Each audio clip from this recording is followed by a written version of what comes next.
are on. So, welcome to the first episode of the Danimals Cage. I'm your host, the Mighty Danimal, Dan Martins. On today's show, it is my pleasure to welcome an old friend of mine, Matt DeLeo, better known as SonicMTD. Matt, how you doing, my friend? Doing good. Thank you for bringing me on to the show, Dan. It is an honor to be your first guest outside of the studio, but technically inside the studio, if you catch my drift. I absolutely catch your drift, and let me tell you, it has been an absolute whirlwind of a month with everything that's been going on in the world and in my own personal life, but that's the way she goes, right? Mm-hmm. You just kind of have to roll with the punches at this point. I'm just glad that so far everyone that I know on my side is clean and doesn't have any coronavirus or any sort of complications. It was a little bit of a panic like a couple months ago, like just walking around and walking down the streets and seeing that there's where there used to be life. It's like something out of 28 Days Later, like a zombie movie, like everything is barren. It certainly feels like it. And I remember, like, right when all of this started, I was around, like, Oshawa and even in Aurora, which is where I reside now. I was seeing people wearing, like, the masks that you see from a doctor's office. And I was always thinking to myself, the whole lid's going to blow off all of this soon enough. Mm-hmm. Well, I was because I was aware of the mask situation going into it, because I at the time before the coronavirus outbreak, I was working at Amazon, and I was seeing a huge supply of like hand sanitizers and doctors' masks and all of that, and I knew for a fact that when the coronavirus happened, I'm like, these are going to fly off the shelves, but it probably should be in the hands of emergency responders rather than some Joe Blow walking around on the street. And sometimes when you go to certain places I think I was at a Home Depot, the parking lot was just filled to the brim with people who had those rubber gloves that took them off and just threw them on the ground instead of putting them in the necessary garbage disposal unit. Oh boy. Yeah, and another thing too is that everybody is when the lid blew off everything, everybody was panic buying. And what is the deal with everyone buying toilet paper? I never got that. Well, I mean, it's an essential item in the fact that everybody has to go to the washroom at some point or another, you know? And when there was a situation going on, because the first thing that happens when you find out that there's like a major world event, there's going to be a bunch of people that will start panicking, and some people that are what you consider preppers, that prepare for like doomsday events like this, they will go up and buy that stuff in bulk, and everyone else who will see that will then start to panic even further, and then it'll have a consistent effect. And it unfortunately gets worse before it gets better, because eventually over time, as a result of people panicking, people that desperately need it, like those that are elderly, those that, you know, supply for all these elderly homes, and those that are looking after people, they don't get the much needed care because everyone else panic buys, and then they increase the price as a result of supply and demand to prevent that panic buying.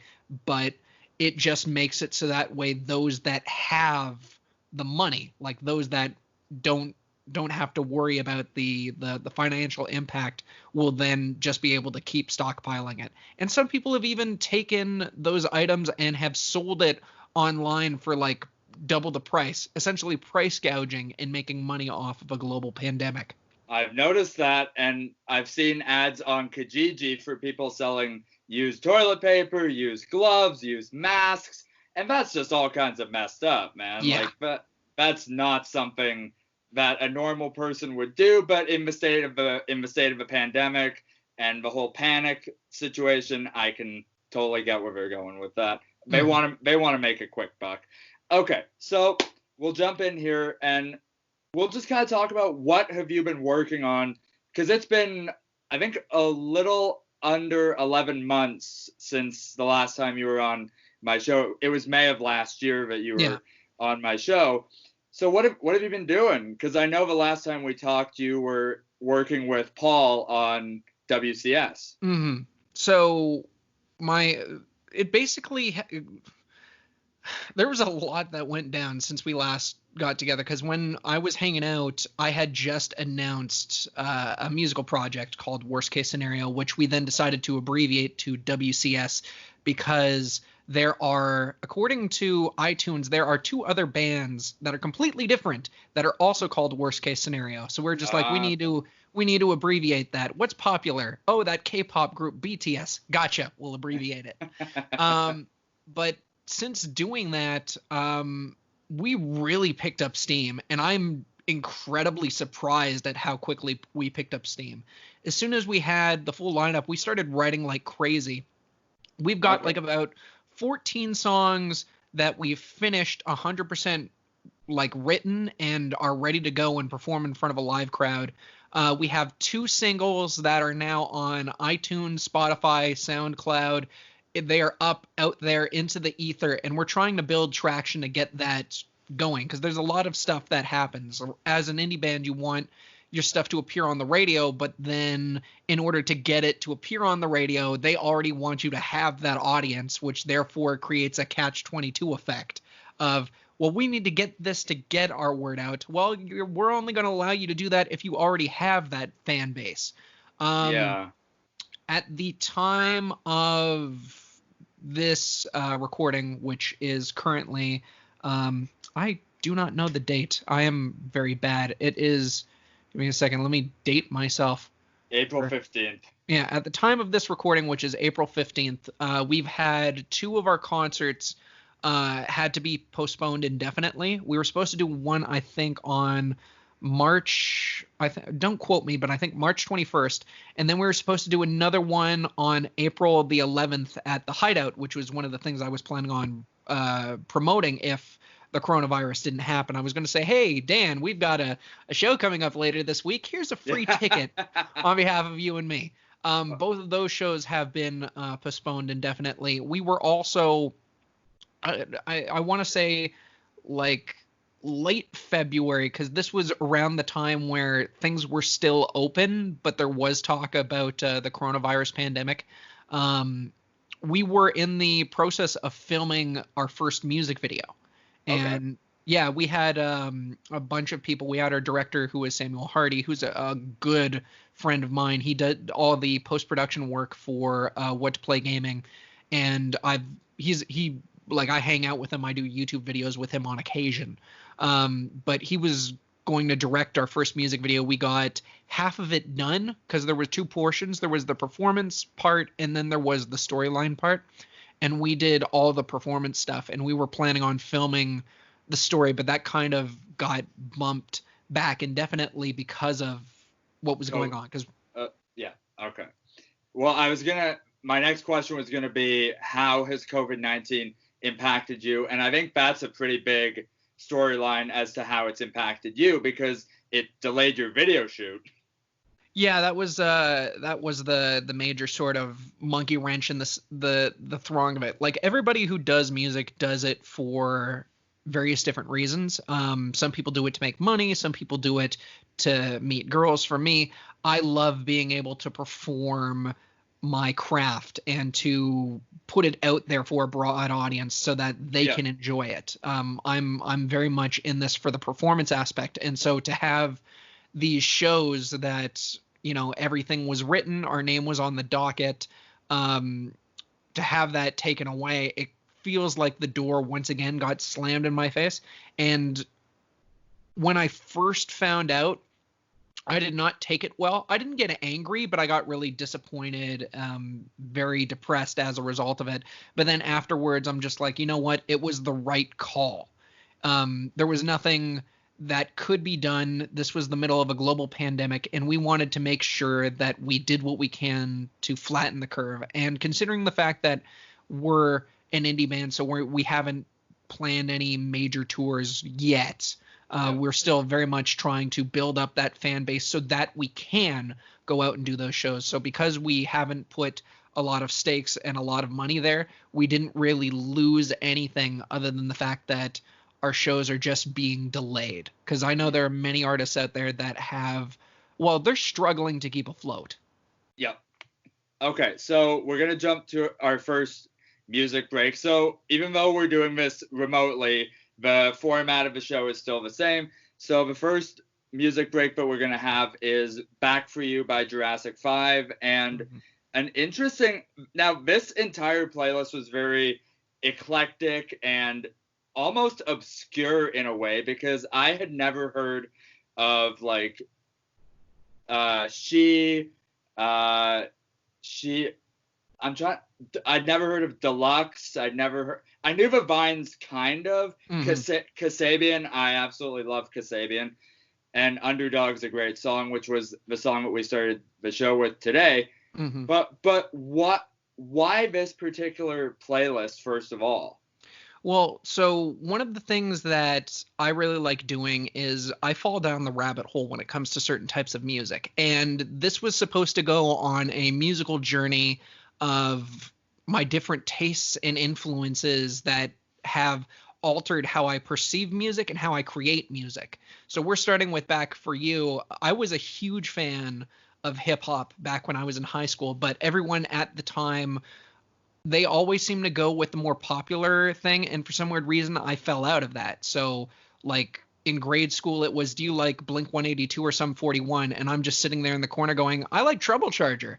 And at the time for that it was like, do you like G Unit? And I'm like, I really like this bizarre old school hip hop group called Jurassic 5, which is doing like a throwback to 1980s hip hop.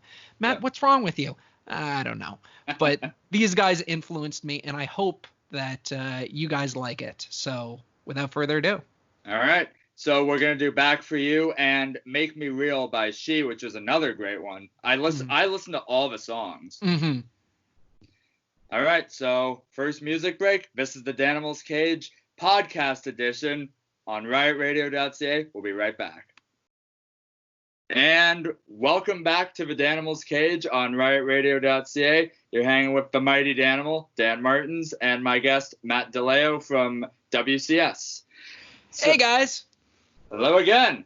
So now we're going to get into the real meat of the matter here. What have you been doing to kind of battle this quarantine? Because, of course, we're really not allowed to go outside. We got to practice safe social distancing. What have you been doing to kind of keep yourself sane, keep yourself busy, keep yourself from having a mental breakdown? Well, I am what many consider to be called an attention whore, and to have that, to have those shows and everything else that was sort of stripped as a result of the coronavirus, it's caused me to come up with new and inventive and creative ways to get myself broadcasting out there. And behind me is sort of my TV and my PlayStation 4, and I've been doing some minor live streams in regards to like video games and stuff like that. I'm still working doing my YouTube videos. I've done my series Always Rate Reviews. I'm trying my best to do minor videos to get those out there to keep myself busy. There was a small little concert that me and Paul did. We were talking about it a little bit before the break, so I don't know if I want to push that towards the side and save that for when you ask that. But I've been finding new and inventive ways on trying to keep myself busy that hasn't really changed much of my outlook. If anything, the coronavirus kind of helped me in a sense that I was let go by my job in January. And when they let me go, that's immediately when the pandemic hit. And I worked for Amazon, and as a result of – so I'm not going to get into how I got fired, but what I will say is that Amazon at the end of Christmas fires all their most of their staff as a cost-saving maneuver. They do that because they're like, well, now that summer is coming. We need to get rid of some people that are earning too much, because after a certain amount of time, every 6 months, you earn up. And I was earning about $18 an hour. So Okay. they decided to look at it and say, well, work's drying up, and I think it would be better if we, told you that we don't need your services. And I'm like, so you're laying me off or you're firing me? We're laying you off. And I'm like, all right, cool. And then I went to the government and said, hey, I just got laid off. Can I qualify for EI? And they're like, sure, you do. And then a week later, an exact week after I get my first check, that's when everything just explodes. And I'm just like, is everyone else okay? And like Trudeau is out there giving statements saying you should qualify for EI or like some form of government assistance if you've been laid off as a result of this. And I'm like, I just beat everybody express line. This is fantastic.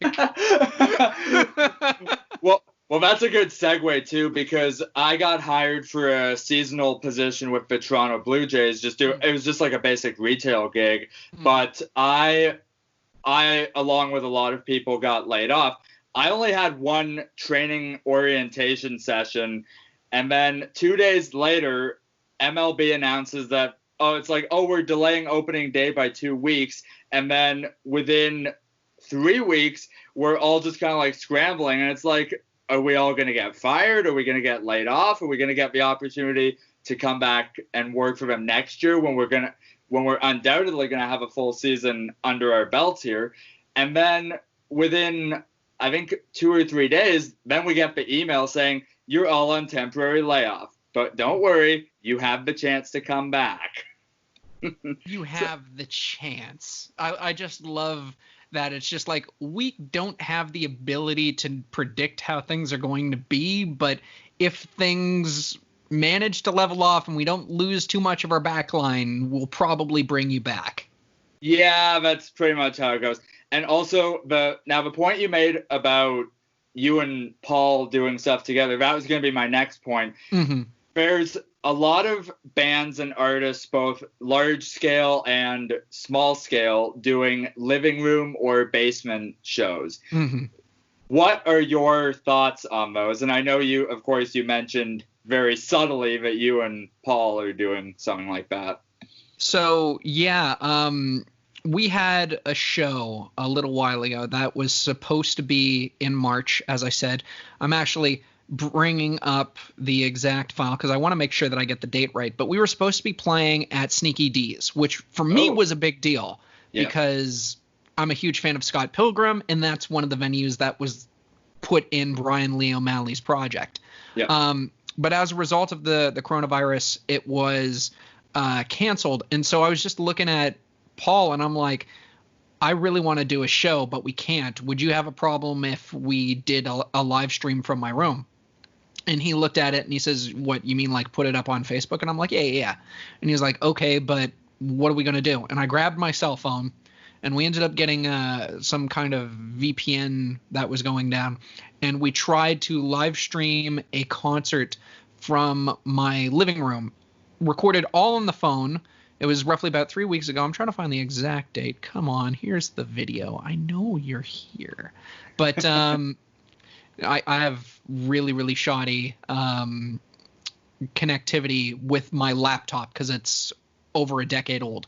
But we filmed an entire hour-long concert where we were doing almost all of our songs with some, I think like maybe 2 or 3 of them we couldn't do because we didn't know how to do them acoustically. But we did the entire thing, and it was an absolute blast to do. And immediately afterwards, because we were doing it, the whole reason why we were doing it was A, we were supposed to have a show that exact day, and B, there was a chance to get government funding. There was a grant. Oh, yeah. Okay. So there was a grant for artists that were possibly displaced as a result of the coronavirus. So we were just like, let's give this a whirl. And we looked at it, and it's like, it has to be between 45 minutes to an hour. It has to be your own original content. So that's what we did. And we put it up on our Facebook, and then we copied the link and then sent it out to the email that was needed for grant funding. And we were trying to get money through that. Okay. Now, it was just you and Paul that did this. You didn't have the other two guys in WCS, did you? No, Michael Barnov and Mario Cabral, who play bass and drums respectively, they don't have a proper setup to do an acoustic show. And Okay. on top of that, if we did bring them along, like once again, we didn't have the proper setup. We didn't have anything. It's quite honestly me and Paul sitting on my sofa going through almost our entire set list. Like we were playing more than our show at Sneaky D's was going to be, because we were only allowed, I think, about 30 to 45 minutes, and we ended up going for a full hour. Oh my. So we just kept pedaling it as best as we possibly could, and we just kept going on and doing it. We enjoyed like if we had the gear to do so, we'd be doing that more and more often. It was one of those things where when we were live streaming and we weren't getting many people, but immediately afterwards when we were sharing it on various social media, that's when people started flowing in, and Right. that's when we started the end of our post. That's when it brought new life after it was already done. Okay. Now, with WCS, and I'm putting you on the spot here, do you have a particular favorite song that you guys like to perform? Or, like, this is more like, do you have a favorite song that's either released or you're going to be releasing? So when it comes to our release schedule, it's very questionable, because primarily I would usually run the show 100%. I did that in City and Wires, and I did that in Searching for Kim. And I would look at it and say, these are the songs that we're going to be recording. This is the order that we're going to be doing it. If we were to create an album, this is the situation. With WCS, I primarily just look at the guys and go, what do you want to do? Like, what songs do you see us possibly doing, and choosing from the list of that. I really enjoyed Show Me the Light. That is that is a song that is good for a first single. That is our American Idiot. And then we have Tears in the Rain, which we just released, which is our Boulevard of Broken Dreams. Because I use Green Day's American Idiot actually as a good sort of barometer, because I'm like, what singles did they release in what order? Okay, first was American Idiot, then came Boulevard of Broken Dreams, and then came Holiday. Okay. So So then what song do you see as your Holiday then? Well, give me a second as I slowly but surely go into my phone, which has the set list. This is where I could plug like some elevator music. Da, da, da, da, da, da, da. So there's quite a lot of songs that could fill that space. We could go with This Is Me, or we have a new song called Wait and See, which also is a bit of a banger. We have this one song which is incredibly inspired by Japanese anime opening and ending themes, called Sakura, which would be great if we were to send it out towards that side of the world. I don't know how it would go in Canada and North America. I wouldn't put Let Go there. Wide Open World is kind of a weird song to have in terms of that, because that's a bit of a 70s aesthetic. There's quite a few songs. Let me take a look here. God, I wish I knew I was going to have to put this out.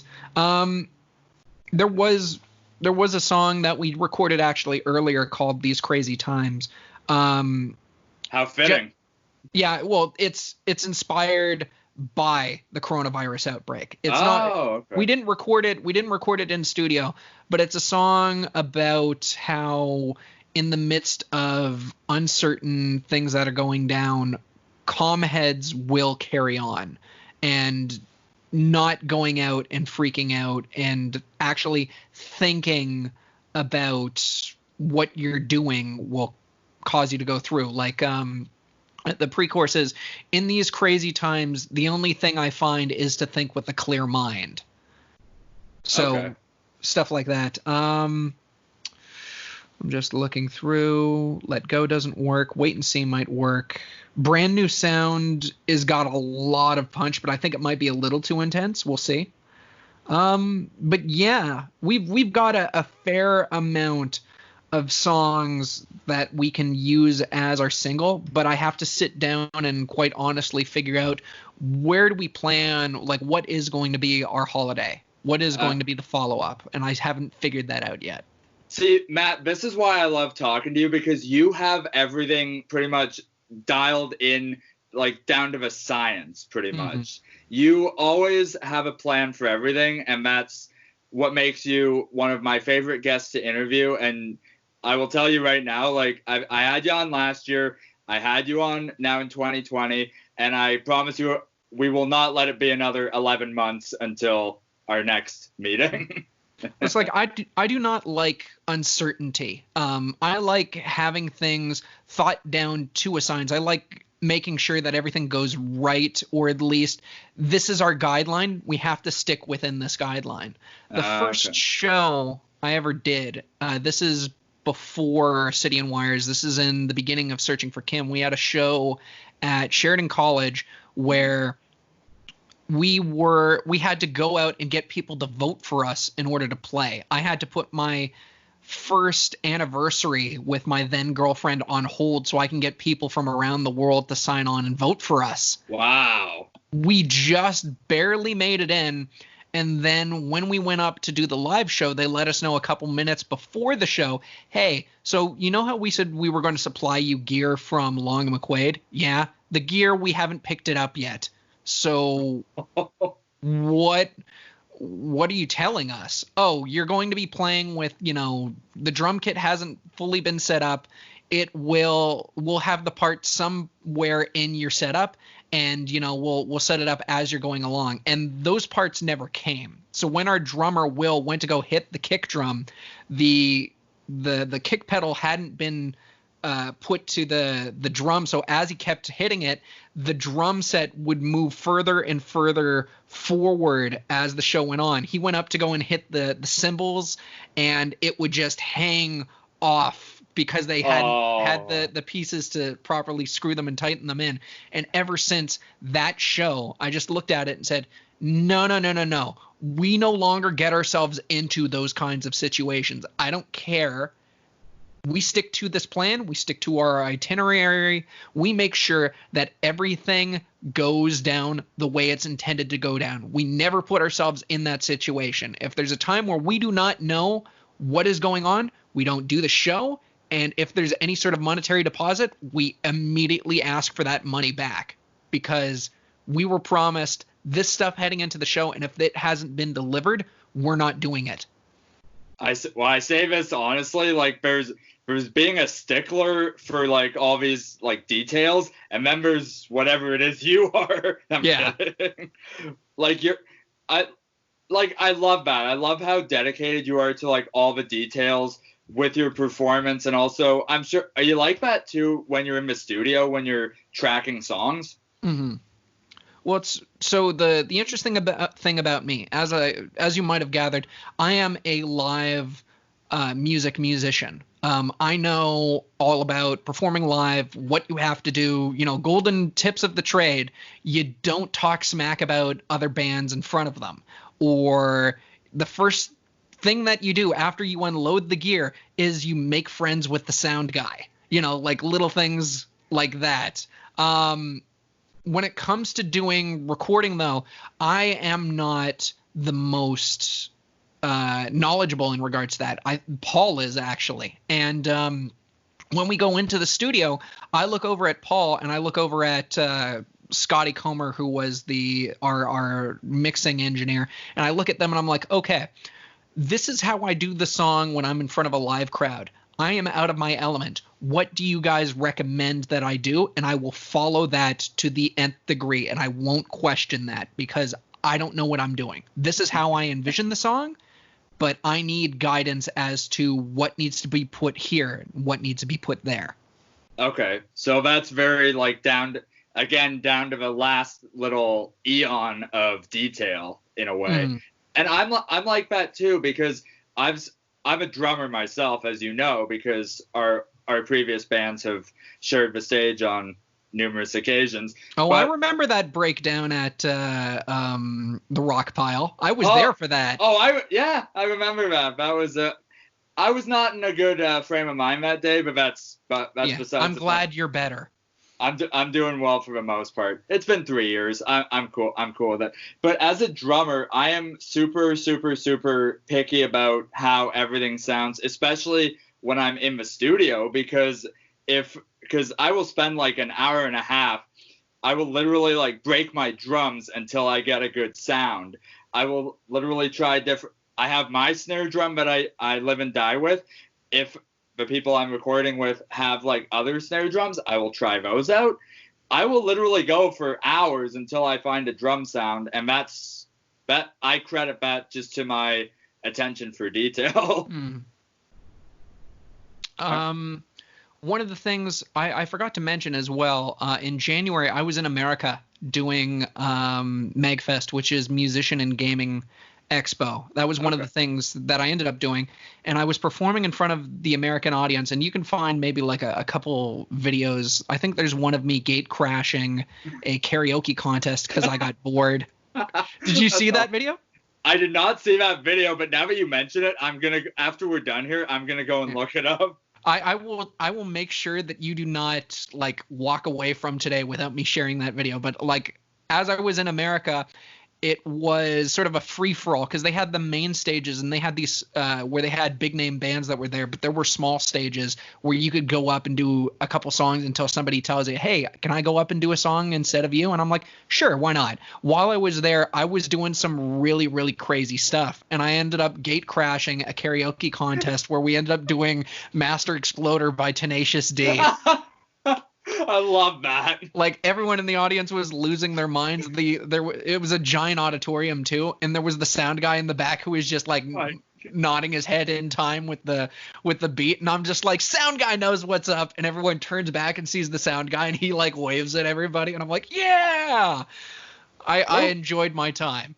Where was this festival? So, Musician in Gaming Expo, MagFest, I was at Super MagFest because they have like different sort of branches that go throughout the year. The one I was in Maryland. It was in, oh my God, I want to say Oxford, Maryland. So it's at this presidential hotel called the Gaylord Hotel, which has this giant sort of recreation of Air Force One right outside it. The surrounding area is built toward like the hotel was built first, and then they built a community like storefronts and restaurants and stuff like that and turned it into a giant tourist trap. But it was nothing but concerts and live music and video games and nerds and cosplaying and my group of people for roughly from about Thursday till around Monday.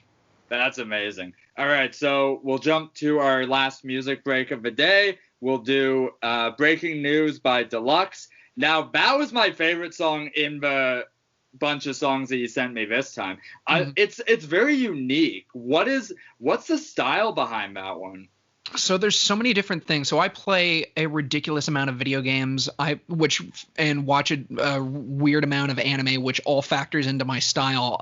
Deluxe is sort of like this perfect mix of jazz with hip hop, with funk, with little bits of rock thrown in. And I remember hearing it. I think it was like 12 at night when it just came on randomly on an internet playlist, and I'm like, why have I not heard of this band before? I need to know more. That's awesome. All right, second music break. This is the Danimals Cage on riotradio.ca, and we will be right back. Welcome back to the Danimals Cage on riotradio.ca. You're hanging with the mighty Danimal, Dan Martins, and Matt DeLeo from WCS. What's going on, Dan? Good to be back. All right, so it has been an honor having you today, my friend. You're my first interview that I'm doing in this format without the Riot Radio studio. So I'd say for the most part, we've done pretty well today. Yeah, I think it actually flows a little bit better than how it has inside the studio, which is actually kind of rare. Although I will say, so for those of you that are listening at home in post-production, I'm not hearing any of the musical breaks. Like Dan is going to be doing this in post-production where they'll have the music in between. And normally when I'm inside the studio, he'll have the song going on in the background while me and him will just talk about anything and everything under the sun. That's literally the only difference between doing it at the college and doing it the way I'll be doing it for the next little while. Now, since we're coming to the end of today's show, we're about to open a huge can of worms here. What do you think the music industry is going to look like after the pandemic is over? And I'm not talking about short term. I'm talking about till the end of the road for both of us for however long we may live. So the music industry as a whole is going to change significantly. And the reason why, first things first, is the United States has been the epicenter of music, and currently they are the epicenter of a giant pandemic. They have more cases than anyone else in the world. I don't know if the death total has caused them to be bigger than Italy and all the other different locations. But it's getting up there. Yeah. As we speak right now, there is fundamental changes in the United States. People are looking at it and going, our healthcare system is not prepared to handle this pandemic. The economy is collapsing as a result of privatization, and the people that the president himself has appointed are not the people that are going to pull us out of this.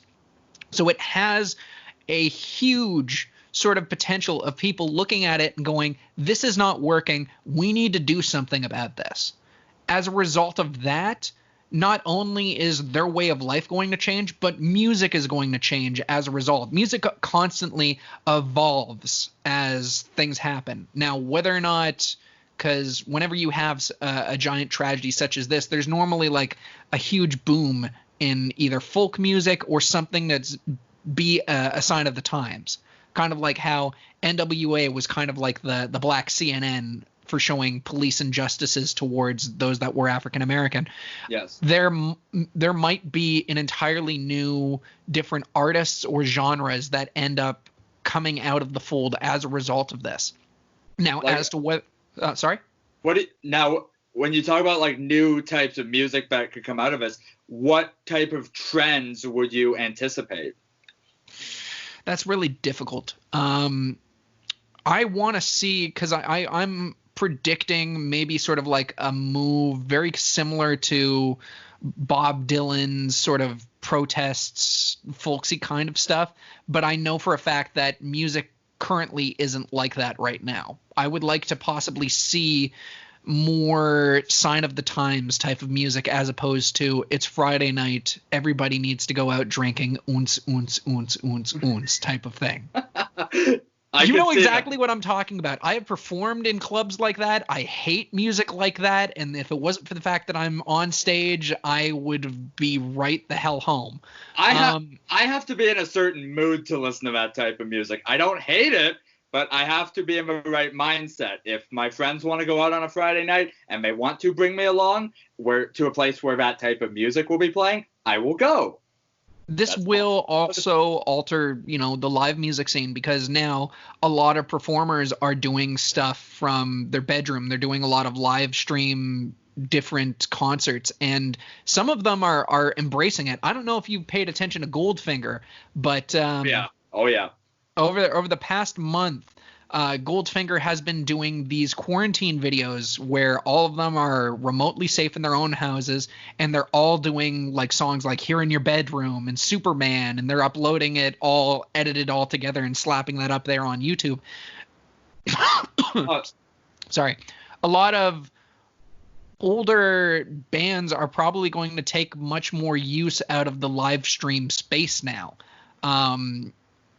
Maybe we might see a reduction in live touring bands going from physical place to physical place if it means that they can actually make that money in live shows, possibly by using these live stream services. Well, that's another thing too, Matt, because the live industry is the one thing that I am genuinely I'm not going to say I'm terrified about going to concerts ever again, but what I am interested in seeing is venues, and I'm not talking about I'm talking large scale venues like Scotiabank Arena or Budweiser Stage or even the Rogers Center, Mm-hmm. but I'm also talking about clubs.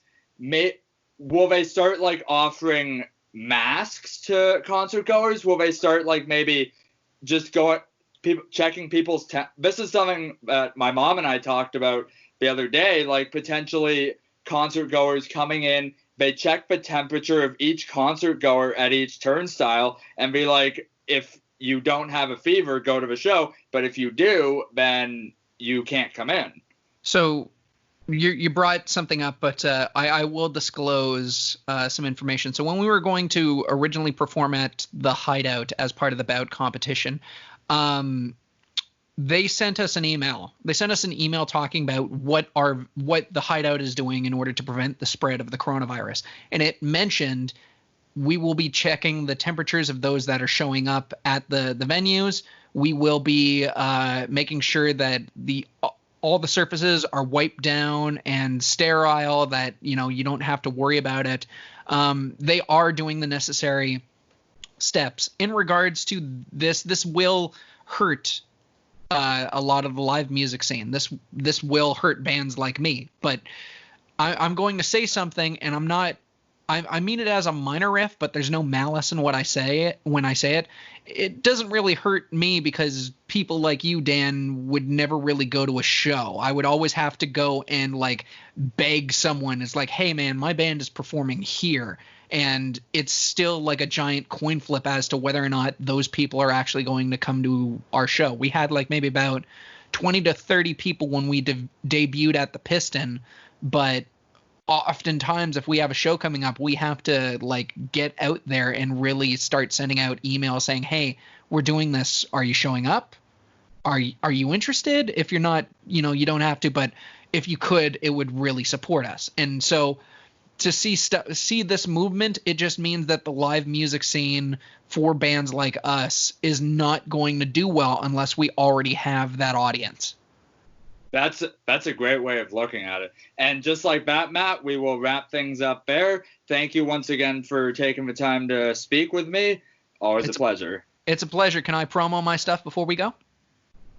3, 2, 1, go for it.